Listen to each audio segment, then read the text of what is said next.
Hello dear students, welcome to ASC starter. मैं आपको इस वीडियो में डीओई की तरफ से जो प्रैक्टिस पेपर इशू किया गया है ना, यहाँ पर मैं बात कर रहा हूँ हिंदी के पेपर की। अब आपका हिंदी का पेपर है, 7वीं क्लास की बात कर रहा हूँ, 2.5 घंटे का पेपर आएगा। सेम पेपर का पैटर्न ऐसे रहेगा। पहले आप पेपर का पैटर्न देख लो, फिर मैं आपको यहाँ पे इस पेपर को सॉल्व करवाऊंगा। ठीक है, तो देखिए, खंड का में पैसेज आएगी। ठीक है, 5 नंबर की आएगी। आपको इसे पढ़कर आंसर देने हैं।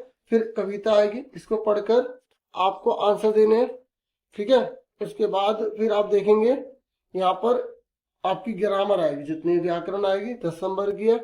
आपको आंसर देने हैं पढ़ के अच्छे से। फिर आपको यहाँ पर खंडगा आपकी किताब में से कहानियां आएंगी, आपको पढ़ के इसे देने आंसर। ठीक है, उसके बाद आप देखेंगे यहाँ पर क्वेश्चन आंसर आए हुए हैं। ठीक है, फिर यहाँ पर कविता आपकी बुक में से आई है, आपको इसे पढ़कर आपको आंसर देना है। ठीक है, देख रहे हो आप आराम से। उसके बाद जो है आप आगे देखोगे, तो आगे देखोगे तो आपके एग्जाम में फिर से क्वेश्चन आंसर है। ठीक है, उसके बाद फिर रचनात्मक लेखन में आपको यहाँ पर 2 में से 1 पत्र करना होगा। ठीक है, और आपको यहाँ पर अनुच्छेद लिखना होगा। पत्र की एक वीडियो देख सकते हो, आप पत्र लिखोगे, एएससी स्टार्टर लिखोगे, एक पुरानी वीडियो मिलेगी, उसमें पूरा पैटर्न पता लग जाएगा। कोई भी पत्र है आप आराम से कर लोगे। तो अब स्टार्ट कर देते हैं। देखो, पहला यहाँ पे क्वेश्चन है हमारा। ठीक है, खंड का है, ध्यान से हम पढ़ेंगे फिर इसके आंसर देंगे। ठीक है, तो देखिए, पहला यहाँ पे क्वेश्चन बोला गया, आपको इसे पढ़ना है, आंसर देना है। एक पेड़ एक छोटे से लड़के को बहुत प्यार करता था।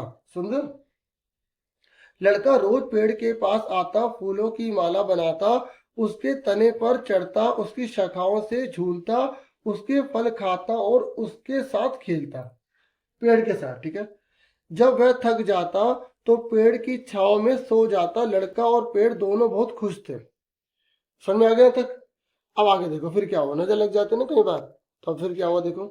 कई साल बाद वह लड़का पेड़ के पास आया। उसने पेड़ से कहा, मेरी शादी होने वाली है, मुझे एक घर चाहिए, क्या तुम मुझे घर दे सकते हो? पेड़ ने कहा, घर तो मेरे पास नहीं है, लेकिन तुम मेरी शाखाएं काट कर उनसे घर बना लो। युवक पेड़ की सभी शाखाओं को काट कर ले गया, बस तना बच गया। ठीक है, कहानी आगे नहीं दी, इतनी होंगी। ठीक है, अब आंसर बताओ। पेड़ किसको प्रेम करता था? धरती को, सूरज को, लड़के को या मालाओं को? तो लड़के को। ठीक है, नेक्स्ट। थकने के बाद लड़का क्या करता था? पेड़ पर चढ़ता था, पेड़ को कटना, पेड़ को कटना, पेड़ के नीचे सोना, डालियों पर झूलना। तो जिन बच्चों ने बताया ना पेड़ के नीचे सोना, वेरी गुड, आप बहुत ध्यान से सुन रहे थे। फिर नेक्स्ट क्वेश्चन है, ये कह रहा है कई साल बाद लड़का पेड़ के पास क्यों गया? बताओ, कई साल बाद क्यों गया था? बोलोगे उसने पेड़ से कहा। ठीक है, ये लिखा ना, देखो, कई साल बाद वह लड़का पेड़ के पास आया, उससे पेड़ से कहा, मेरी शादी होने वाली है। आप ये पूरी लाइन लिख दोगे।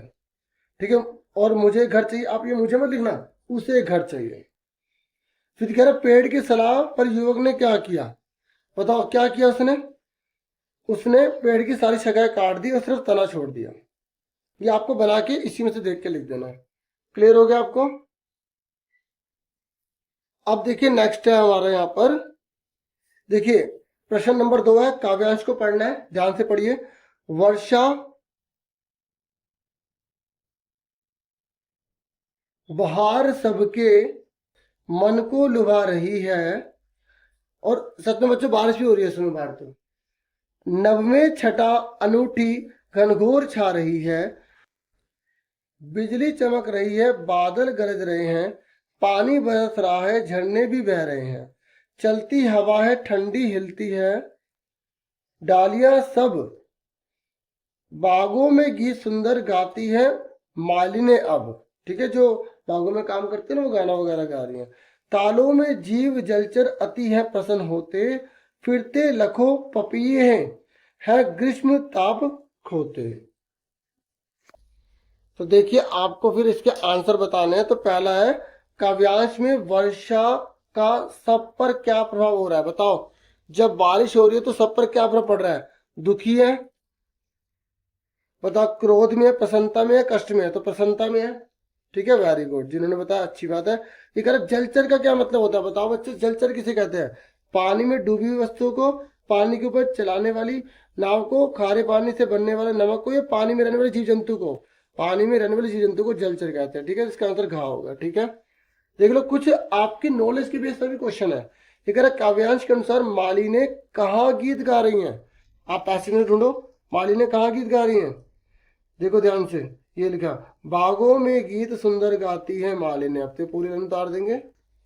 ठीक है, आगे सुनिए, नेक्स्ट क्वेश्चन है वर्षा के समय कौन कौन सी घटनाएं होती हैं। दो घटना लिखो। बताओ वर्षा जब होती है तो क्या क्या होता है।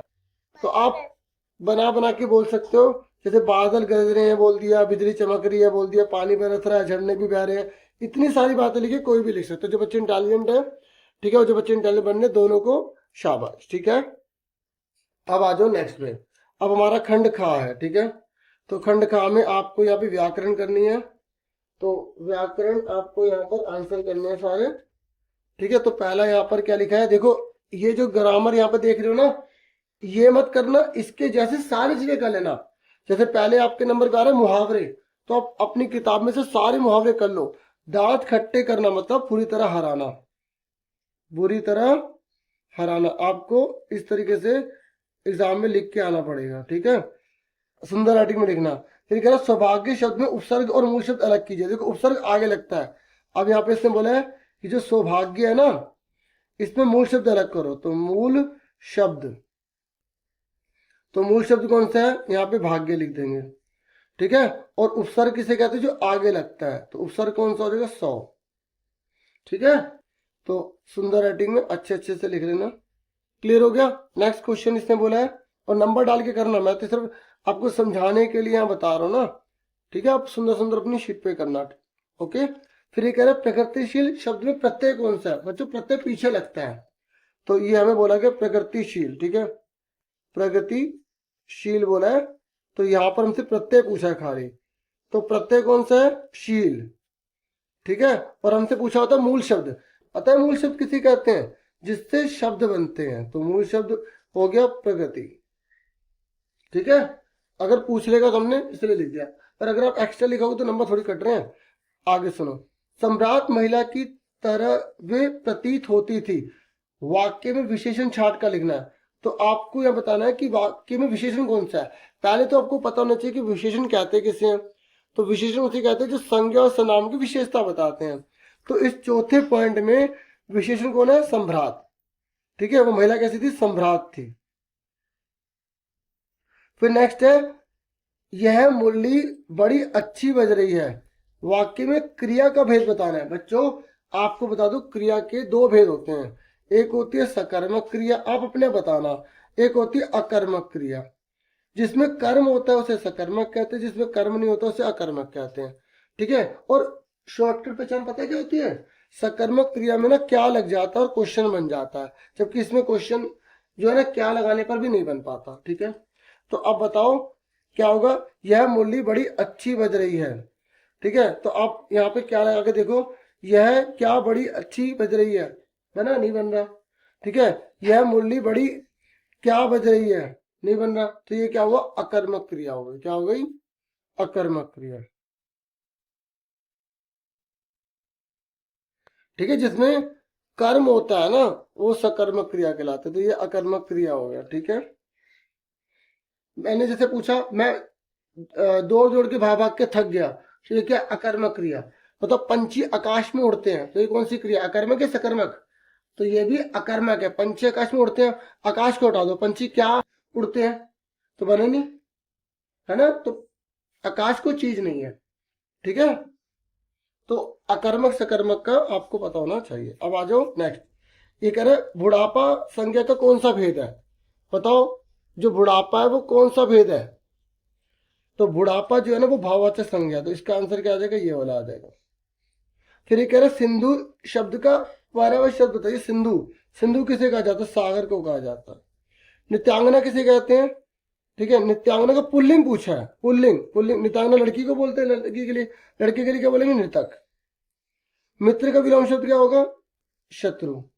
ठीक है, दिन का तत्सम क्या होगा, दिन। देखो दिन ना हिंदी में, तत्सम एक तरह से संस्कृत में बताना है आपको। तो दिन का तत्सम क्या होगा, दिवस। ठीक है, देखो आपके कोर्स में तत्सम भी आ रहे हैं, विलोम भी आ रहे हैं, पुल्लिंग भी आ रहे हैं, पर्यायवाची शब्द भी आ रहे हैं, संज्ञा के भेद भी आ रहे हैं। इसकी अच्छे से थ्योरी कर लो, यही क्वेश्चन मत करना, ये आइडिया के लिए है प्रैक्टिस पेपर। अगर फुल मार्क्स लाने तो आप अच्छे से प्रैक्टिस करो। अब उसके बाद आपका यहाँ पे खंड गा आने वाला है, ठीक है। देखो खंड गा आपकी पाठ्य पुस्तक में से है, ठीक है। अभी तक मैंने उन्हें दूर से देखा था, बड़ी गंभीर शांत अपने आप में खोई हुई लगती थी, सम्राट महिला की भांति वे प्रतीत होती थी। उनके प्रति मेरे दिल में आदर और श्रद्धा के भाव थे। माँ और दादी, मौसी और मामी की गोद की तरह उनकी धारा में डुबकियां लगाया करता उनकी धारा में डुबकियां लगाया करता।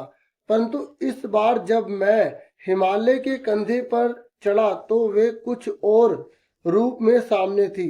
मैं हैरान था कि यही दुबली पतली गंगा, यही यमुना, यही सतलुज समतल मैदानों में उतरकर विशाल कैसे हो जाती है।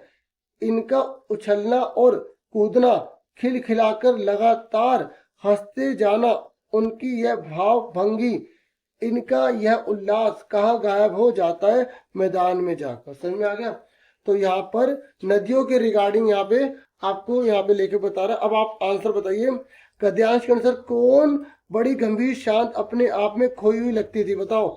चिड़िया, नदियां, कलियां, परियां। चैप्टर पढ़े तो बता दोगे। अब मैंने आंसर गलती से बोल ही दिया था पहले ही, तो नदियां, ठीक है। ये नदियों के प्रति लेखक के मन में किस प्रकार के भाव थे, सम्मान या त्याग के, ईर्ष्या, लालच के, आदर और श्रद्धा के, अर्पण और समर्पण के। तो आपको बेस्ट बताना, बेस्ट। यहाँ पे नदियों के प्रति वो क्या सोच रहा था, ठीक है। देखो आपको ये ढूंढना है, ये लिखा आदर और श्रद्धा, ये लिखा उनके प्रति मेरे दिल में आदर और श्रद्धा के भाव थे, तो मिल गया ना आंसर, ठीक है। उसके बाद नेक्स्ट देखो, यहाँ पर है गद्यांश के अनुसार लेखक किसकी गोद की तरह नदी में डुबकियां लगाया करता था। तो बताओ किसकी गोद की तरह डुबकियां लगाया करता था। यहाँ देखो लिखा ना, ये लिखा माँ और दादी, मौसी और मामी की गोद की तरह उनकी धारा में डुबकियां लगाया करता था। तो माँ, दादी, मौसी और मामी। तो देखो यहाँ पर इनमें से कौन सा नाम लिखा है, तो माँ लिखा है खाली, बाकी बुआ, बहन और प्रकृति तो लिखा नहीं इसमें, तो माँ की, ठीक है। तो समझा कि गद्यांश के अनुसार लेखक किसकी गोद की तरह नदियां या नदियों में डुबकी लगाया करता था, माँ की, ठीक है। अब नेक्स्ट है, गद्यांश के अनुसार लेखक हिमालय पर चढ़कर हैरान क्यों था। तो बताओ गद्यांश के अनुसार लेखक हिमालय पर चढ़कर हैरान क्यों था। काले काले बादल देखकर, ऊंचे पहाड़ की सुंदरता देखकर, नदियों की विशालता को देखकर, या नदियों की दुबली पत्ती देखकर, बताओ। तो यहाँ पर आप देखो, परंतु इस बार जब मैं हिमालय के कंधे पर चढ़ा तो वे कुछ और रूप में सामने थी। मैं हैरान था कि यही दुबली पतली गंगा, यही यमुना, यही सतलुज समतल मैदानों में उतरकर विशाल कैसे हो जाती है, ठीक है। इनका उछलना और कूदना, खिलखिलाकर लगातार हंसते जाना, उनकी यह भाव भंगी, इनका यह उल्लास कहीं गायब हो जाता है मैदान में जाकर। तो आपसे यहाँ पर पूछ रहा है कि जब वो ऊपर था, कंधे पर चढ़ा हुआ था, तो वो कैसी थी, दुबली पतली, ठीक है। तो इस तरीके से आपका आंसर क्या आ जाएगा यहाँ पर, नदियों को दुबली पतली देखकर, ठीक है। यहाँ तक हमारा हो गया। अब देखो आपकी बुक के क्वेश्चन आंसर हैं, ये आपको बुक में से वगैरह करने हैं, ठीक है। फिर ये आपकी बुक में से ये कविता है, फिर इसके आंसर आपको करने, तो आपके लिए फिर मैं सेकंड पार्ट लेकर आऊँगा, ठीक है, जिसमें हम बाकी का डिस्कस कर लेंगे, ठीक है। तो अभी फिलहाल वीडियो में इतना ही है, बाकी आप इतनी तैयारी करो, मैं आपके लिए और वीडियोस लेकर आऊँगा। अपना पूरा ध्यान रखें। Thank you for watching and listening carefully. Take care dear students.